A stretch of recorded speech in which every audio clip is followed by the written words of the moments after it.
Chegamos finalmente à 10ª aula da revisão dos capítulos do ATLS, Trauma Geriátrico. Lembrando que estamos em outubro de 2023 e já está terminando a 11ª edição do livro do ATLS e, obviamente, eu farei todas as aulas também deste livro da 11ª edição.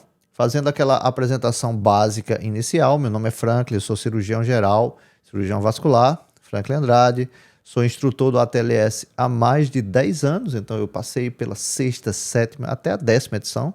Todas essas edições eu li várias vezes esses livros que são lançados a cada edição e eu passei, juntamente com as mudanças, por todo esse processo até chegarmos onde nos encontramos hoje. E acreditem, valeu muito a pena como nós hoje conseguimos instituir a forma de você pensar no trauma que é instituído no curso do ATLS. É muito gratificante e a gente consegue, dessa forma, mudar o prognóstico dos pacientes, tanto no ATLS, que é intra-hospitalar, quanto no PH-TLS, que é pré-hospitalar. Os livros do ATLS da 9ª e 10ª edição são os livros nos quais eu me embasei para dar essas aulas para vocês aqui na internet, que estão dispostas de forma livre. Todos os slides foram feitos por mim. E o que é que eu quero dizer com isso? Os slides do ATLS, que são universais, eles são os mesmos slides, seja no curso que você faz aqui em João Pessoa, seja no curso em São Paulo, seja no curso em qualquer país do mundo, são idênticas. Os slides chegam para nós, que somos instrutores, com imagens que são utilizadas pelo ATLS e, obviamente, eu não utilizo as imagens do curso. E as aulas não substituem os cursos, seja ATLS, seja o ATCN, que é o de trauma para enfermagem, que é o Advanced Trauma Care for Nurses, ou PH-TLS, que é a parte pré-hospitalar, etc. Essas aulas não substituem, portanto, façam o curso. A estratégia do ATLS tem por finalidade padronizar o atendimento no intuito de diminuir mortalidade, obedecendo prioridades. O que é que eu quero dizer com isso? No curso, e aqui também nessas aulas, nós aprendemos o algoritmo ABCDE, como devemos prestar o atendimento a quaisquer pacientes que sejam vítimas de trauma.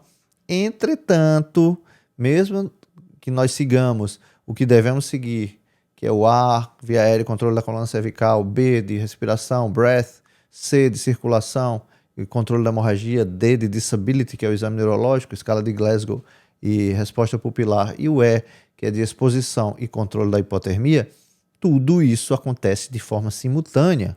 Obviamente, nós falamos aqui no curso do ATLS, em questão de prioridades, em relação ao que mata mais rápido, não necessariamente a lesão mais grave. Falando sobre trauma geriátrico, importantíssimo, ocorreu um aumento, e você pode ter acesso aos números do IBGE, falando de Brasil, ocorreu um aumento das pessoas com mais de 65 anos. Hoje, a população brasileira, eu vou falar isso no próximo slide, está em torno de 15%.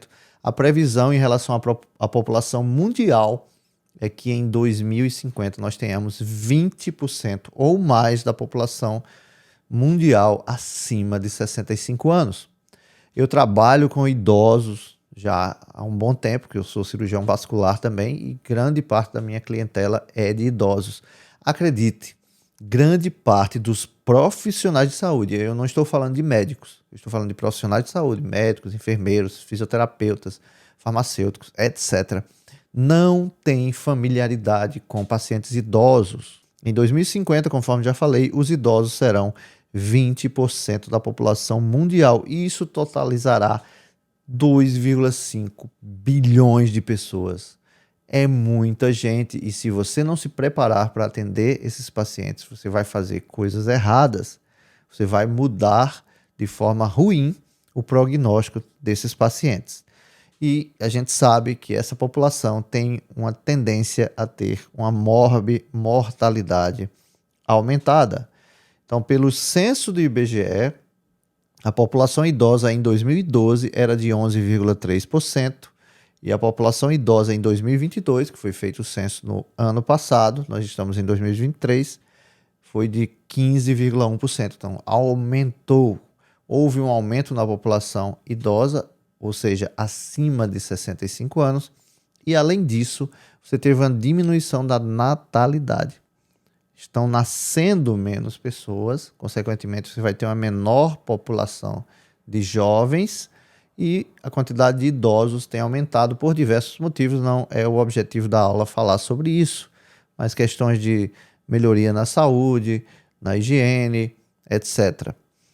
E em 2050, conforme já disse, prevê-se 2,5 bilhões de idosos no mundo, definindo envelhecimento. Essa parte não tem no livro do ATLS, eu quero trazer para vocês aqui algo mais completo.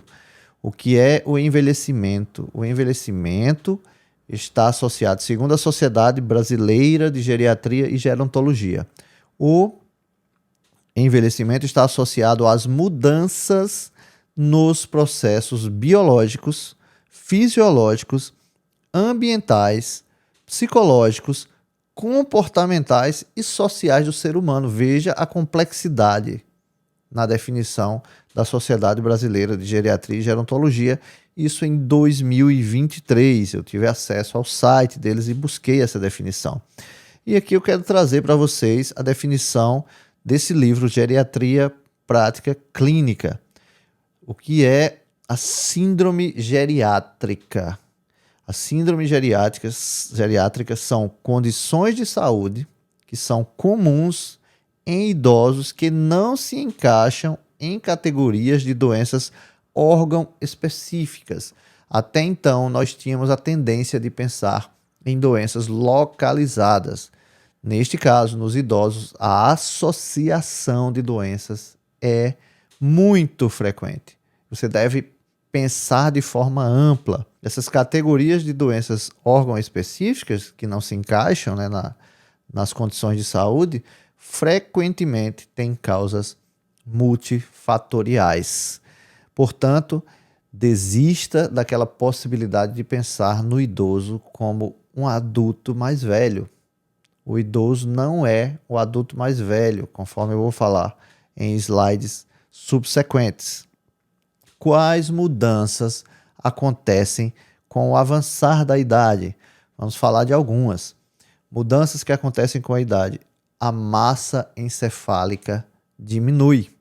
Isso vai interferir tanto no pensamento, na possibilidade de conectar as ideias, como na profundidade da percepção do idoso. Ele vai ter uma lentidão no raciocínio e também na profundidade da percepção. Ocorrerá um retardo e você deve estar preparado para isto. A resposta pupilar diminui, você vai ter uma lentidão na resposta pupilar e a capacidade vital respiratória também diminui, e isso vai ser importantíssimo no nosso raciocínio no idoso com trauma torácico. Você não deve raciocinar como você raciocina no paciente mais jovem, no paciente rígido de 40 anos, de 35, de 18, de 20 anos. No idoso, tudo será diferente. Absolutamente tudo, por diversos motivos. Prosseguindo, outras mudanças com a idade. Você tem uma diminuição da água corporal total. Você tem uma diminuição na função renal e isto influenciará diretamente na excreção de medicamentos. Você vai ter manifestações clínicas diferentes de diversos medicamentos. E nas interações medicamentosas, você vai ter também uma diferença no idoso, porque você vai ter um déficit na função renal. E daqui a pouco eu vou falar de outro déficit que vai interferir diretamente na ação de algumas medicações. E eu repito o que eu já falei nessa apresentação: muitos profissionais de saúde, e isso de forma ampla, médicos, enfermeiros, fisioterapeutas, farmacêuticos, etc., não sabem lidar com doentes idosos. Você tem uma diminuição do volume sistólico e da frequência cardíaca. E olha que interessante, os idosos perdem altura, a estatura diminui cerca de 5 a 7,5 centímetros. O que acontece com a audição? Reduz-se. Ocorre uma redução na audição e isso vai se refletir em diversos afazeres do dia a dia. E um outro exemplo, um idoso que dirige. e tem déficit de audição. Um idoso que pedala, ele pode não ouvir a buzina de um carro. Ele pode não ter capacidade de perceber, tem um déficit na percepção, na profundidade de percepção, conforme já falei. Ele pode não perceber uma situação de perigo e, além disso, não escutar. Olha como a coisa é séria. O olfato também diminui. Elementos dentários, você tem perda desses elementos, diminui a quantidade de elementos dentários, e na produção de saliva também ocorre uma diminuição. A atividade e peristalse esofágica diminuem. O número de células do organismo também diminui. A elasticidade da pele também tem queda. A gordura corporal total tem uma queda de 15 a 30%. E o que é que isso vai influenciar no nosso atendimento, na urgência, no idoso com traumatismo? Ele é mais propenso a hipotermia. Perceba que tem uma diminuição da gordura corporal total. Isso é muito sério. Se você não conseguir raciocinar dessa forma, você vai ter piora no prognóstico, piora na evolução dos pacientes que você atender com traumatismos ou politraumatismos. Você tem uma diminuição também na atividade dos nervos periféricos. Você tem uma diminuição na função hepática, que é a outra função que eu falei que falei anteriormente, já que você tem uma queda na função renal, você tem uma queda, um retardo no metabolismo hepático em relação a drogas, e você vai ter uma maior concentração relativa das drogas no plasma, e dessa forma elas vão agir de forma diferente. Elas vão agir de uma maneira diferente. Vamos falar, para não falar tanta palavra forma, elas vão agir, vão ter um mecanismo de ação diverso dos pacientes mais jovens. As prioridades no idoso, claro, são as mesmas. Você vai ver a via aérea e controle da cervical, respiração, de breath, C de controle da hemorragia e circulação, reposição volêmica, D de disability. O Glasgow não muda e a resposta pupilar você vai ter um retardo, como já foi falado, mas a interpretação segue a mesma. E no E, a exposição, controle da hipotermia, lembrando dessas alterações. As prioridades são as mesmas. Quando nós vamos atender trauma pediátrico, e eu já falei, se você não viu a aula de trauma pediátrico, veja, porque está muito boa. Quando a gente vai falar de trauma pediátrico, a gente vai interpretar muitas vezes de forma errônea como os pacientes pediátricos sendo adultos pequenos, como você vê nessa foto. E não é assim que a coisa acontece. A gente sabe que o paciente pediátrico tem características ímpares que são de crianças mesmo. E quando a gente vai atender idoso, a gente não pode pensar necessariamente que os idosos são como esse aí que está nesse vídeo. Esse é um senhor que tem um shape muito bom, provavelmente para a idade dele aí que está acima dos 50 anos, e você vê que ele está correndo, está praticando esse esporte, possivelmente de alto impacto. Não é assim que acontece na maioria da população. Então, no envelhecer, você tem uma diminuição, um retardo em todas as funções metabólicas do organismo. Não se esqueça disso.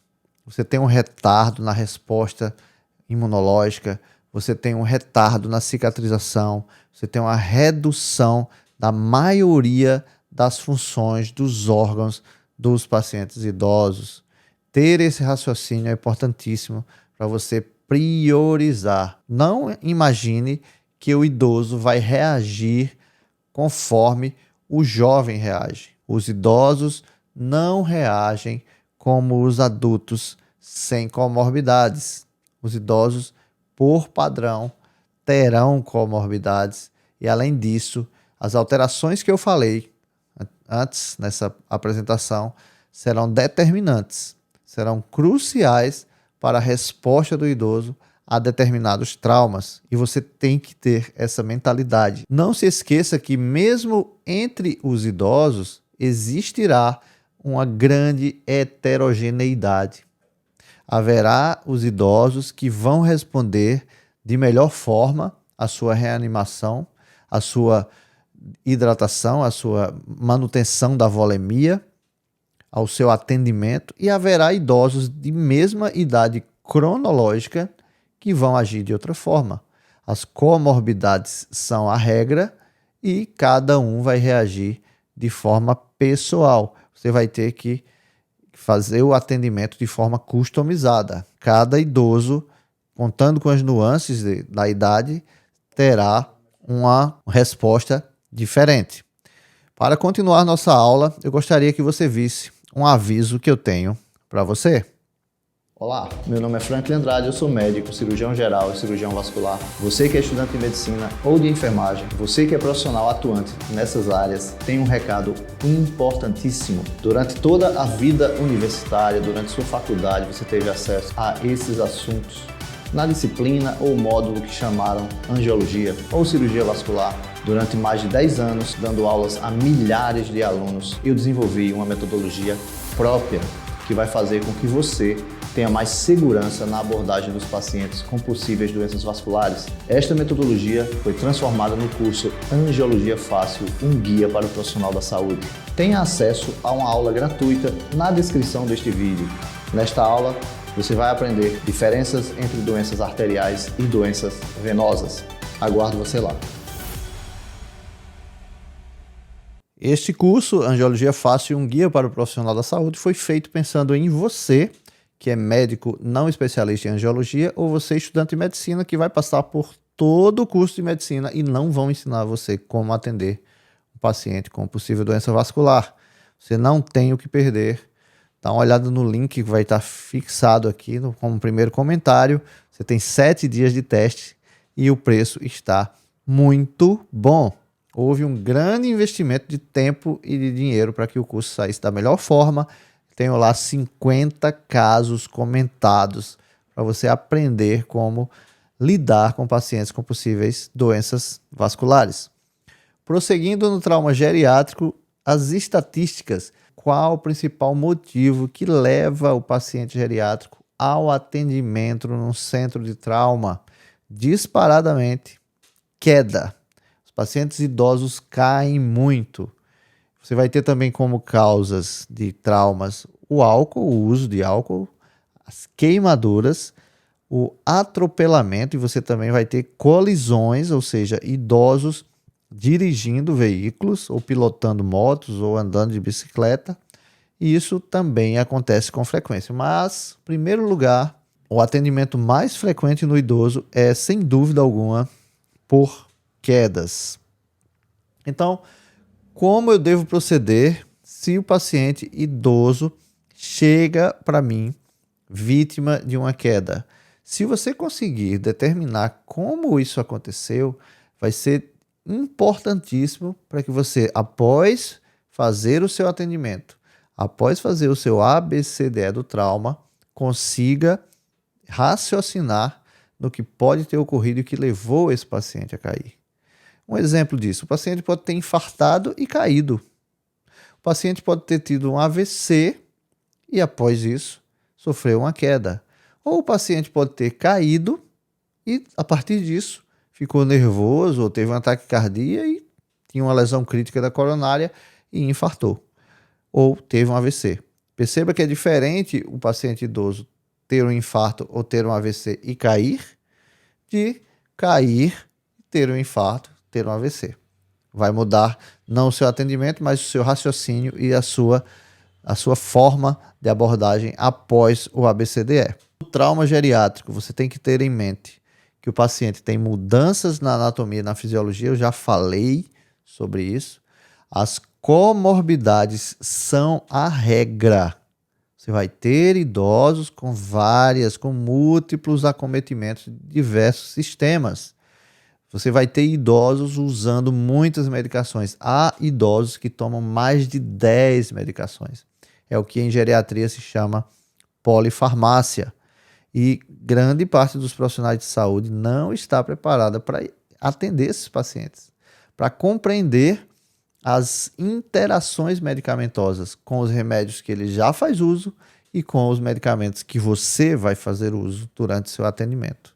Não negligencie a possibilidade de maus tratos.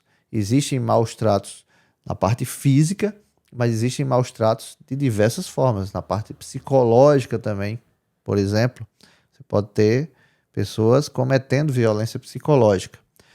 Vou separar agora, nesse momento, em setores. Na via aérea, o que eu posso ter de problema? Você vai ter idosos com falta de elementos dentários, conforme essa desse vídeo.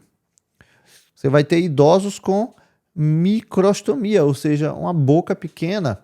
Você vai ter idosos, em sua grande maioria, com diminuição da secreção salivar. Idosos que usam prótese. E aí você já vai ter essa dúvida. E se tiver prótese, eu retiro ou não?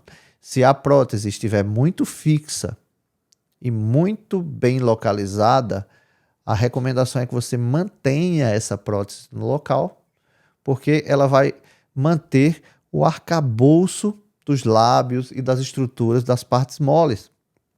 Se você retira uma prótese que está bem fixada, uma prótese que mantém toda a anatomia da boca ali em harmonia, você pode ter uma queda, os lábios vão cair, você vai ter dificuldade de abordar a via aérea desse paciente, inclusive para ventilar com bolsa e válvula máscara. Você pode ter dificuldade, já que uma vez que você tirou a dentadura, vai ficar aquela coisa mole, sem sustentação, que quem dava essa sustentação era a dentadura. Ah, mas eu tenho uma dentadura que está quebrada, ou está mobilizando, está saindo do seu lugar. Bom, essa aí você vai ter que retirar. Mas se você tiver uma dentadura que está muito bem fixa no local, está deixando a anatomia da boca de uma forma harmônica, que você possa ventilar melhor, até para fixar a máscara, usando o C3, né, como a gente usa, você deve manter essa dentadura.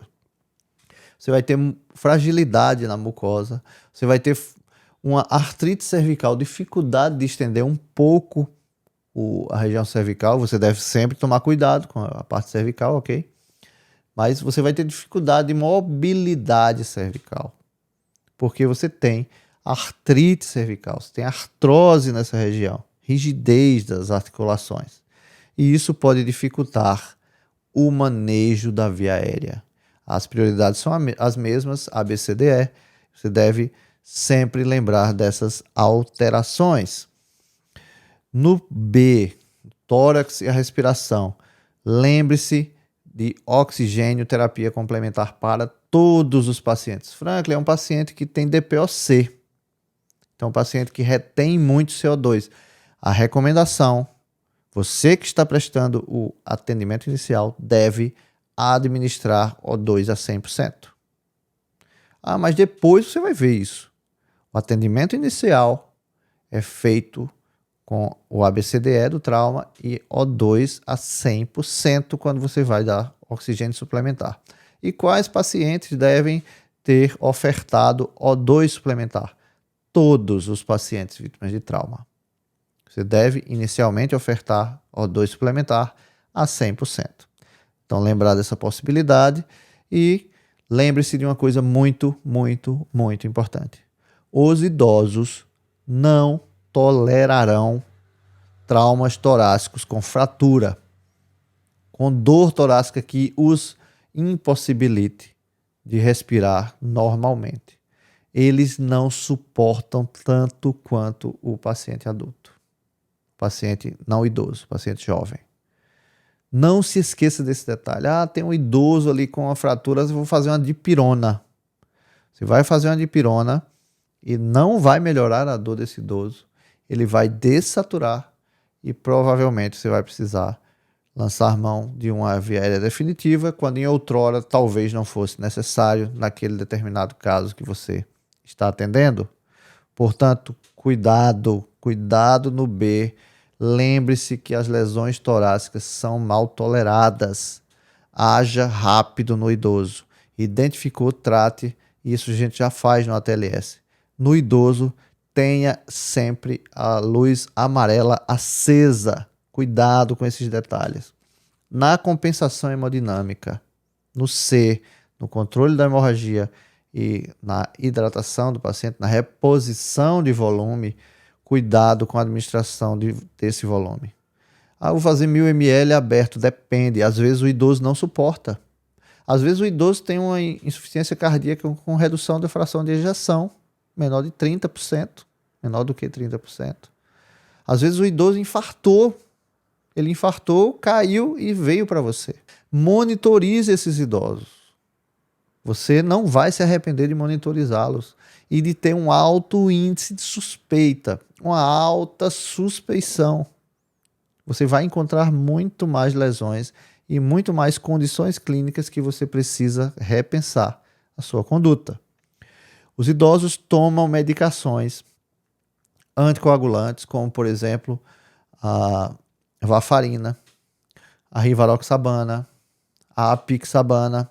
Eles tomam antiagregantes como o ácido acetil salicílico, como o clopidogrel.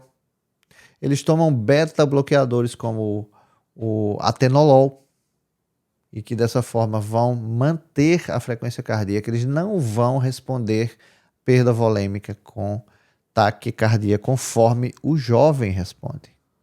Cuidado com isso. Não se esqueça desses detalhes. Eles também tomam com frequência medicações antiarrítmicas, e isso pode refletir na sua abordagem, na reposição volêmica nesse paciente. Na parte dos problemas neurológicos, qual é a regra em idosos com trauma craniano? Vou falar uma vez e daqui a pouco vou falar de novo. Faça tomografia.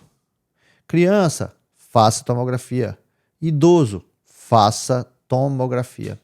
A realização do exame tomográfico de crânio aqui, obviamente sem contraste, eu explico isso lá em trauma craniano. Se você não viu essa aula, veja. É importante que você saiba que o uso da tomografia para que nós diagnostiquemos lesões mais precocemente é feito de forma ampla. Faça tomografia. Idoso bateu cabeça, não há problema. Faça tomografia e você vai se deparar com muitos hematomas subdurais agudos, ou você vai orientar o idoso, orientar o cuidador desse idoso, porque você pode ter subsequentemente o hematoma subdural crônico. É a regra no idoso quando você tem sangramentos intracranianos. Você tem alterações no sensório que podem dificultar seu exame físico. Você pode ter demência, você pode ter Alzheimer, você pode ter medicações que fazem o paciente ficar com queda do nível de consciência. Ele não está mais cônscio do que está acontecendo, porque ele tomou medicações que levam a uma maior queda do nível de consciência, um maior torpor. Você tem também osteoartrite de coluna e você pode ter lesões de coluna com ou sem lesões de medula. Importante você ter isso em mente. Essa osteoartrite leva a um comprometimento da movimentação do paciente, principalmente na região cervical. Então, já falei e falei que ia dizer 2 vezes, faça tomografia de crânio. Neste caso aqui nós temos um hematoma subdural. Se você não viu, vou repetir aqui o vídeo, vou parar no momento do hematoma subdural. Aqui está. Passou, voltar. Parar aqui no momento do hematoma subdural. Atenção. Aí está. Aqui está o hematoma subdural. Então, cuidado, você não tem aqui um aspecto dupla lente. Esse hematoma aqui vem por toda a região temporal, temporoparietal esquerda desse paciente. A regra, e você tem também edema cerebral, que tem uma diminuição dos sulcos e giros. Portanto, faça tomografia de forma aberta. Chegou o idoso com trauma craniano, faça tomografia, você não vai se arrepender. No vocês vão ter problema de exposição, alterações na termorregulação, já falei da diminuição da gordura corporal de 15% a 30%, maior sensibilidade, portanto, a hipotermia, maior risco de infecção também pelas lesões que acontecem muito mais facilmente na pele, com perda da integridade dessa pele, e você também tem a possibilidade de atraso vacinal. Lembre-se da possibilidade de tétano. Esses pacientes podem ter um atraso na vacina, consequentemente você pode se deparar aí com um caso que você não vai ficar muito feliz, paciente que chegou para você atender e evoluiu depois com tétano. Cuidado nessa possibilidade de atraso vacinal. Na parte músculo-esquelética, você tem como regra osteoporose, susceptibilidade a algumas fraturas, principalmente fratura de fêmur. Você vai ter nas quedas, muito frequentemente, fraturas de fêmur. Você pode ter deformidades pré-existentes, que podem confundir você, e você vai ter idosos com imobilidade prolongada. Isso leva a rigidez articular e também pode levar a maior chance, maior probabilidade de evolução de trombose venosa profunda e tromboembolismo pulmonar. O tratamento apropriado pode deixar os idosos em condições pré-trauma. Além de você perceber que o paciente idoso não vai responder conforme o paciente mais jovem responde, você deve saber que no seu atendimento, se você faz um bom atendimento, esse paciente idoso vai ser devolvido após sua alta à condição que ele se encontrava antes do trauma. Infelizmente, muitos idosos hoje em dia, até pelo atendimento que pode ser deficitário, chegam em condições, na sua alta, bem piores da condição que era pré-trauma. Se você faz um bom atendimento, se você presta um excelente atendimento, esses idosos podem evoluir e dessa forma terem alta com a condição similar ou igual à condição pré-trauma. Lembre-se sempre da possibilidade de maus tratos nos idosos. Acenda a luz amarela, deixe-a acesa. Muito frequentemente você vai se deparar com vários diagnósticos que você jamais imaginava fazer e também surpresas em relação à possibilidade de maus tratos. Isso seria objetivo de outra aula, pela possibilidade de diversas formas de maus tratos, seja ela física, seja ela psicológica, seja ela presumida, etc. Esteja sempre atento, esse é o slide dessa apresentação. Esteja sempre atento às principais mudanças no idoso. Não negligencie essas características que eu falei anteriormente. E você vai, dessa forma, prestar o melhor atendimento para o seu paciente idoso. E quem sabe um dia você chegará lá e vai ser idoso também. E a informação que você passa, a forma como você difunde essa informação que você aprendeu aqui nesse vídeo, vai ser importante para o seu atendimento no futuro e para atendimentos de parentes seus, que você vai ficar feliz quando souber que eles foram atendidos por pessoas que tiveram treinamento devido no ATLS e fizeram o melhor por ele. Este é o meu contato, essa é a minha página na internet, franklinandrade.com.br, e o meu Instagram, Dr. Franklin Andrade. Eu tenho outro Instagram também. Entretanto, esse aí é o de medicina. Sempre estou postando lá casos clínicos nos stories e agora eu vou postar mais também no feed. Se você gostou desse vídeo, quero pedir a gentileza de você compartilhar com o máximo de pessoas possível e dessa forma nós levarmos informação de qualidade para as pessoas que vão difundir esse pensamento, difundir o atendimento às vítimas de trauma segundo o algoritmo do ATLS, o ABCDE do trauma, que sem dúvida alguma mudou o prognóstico, melhorou o prognóstico dos pacientes vítimas de trauma. E isso é o que importa. Vamos adiante aqui na página. Eu espero que você tenha gostado do vídeo. Dá um like aí, compartilha. Eu vou ficar muito feliz. Isso traz para mim uma grande vontade de fazer novos vídeos. Até a próxima. Foi um prazer estar aqui com você.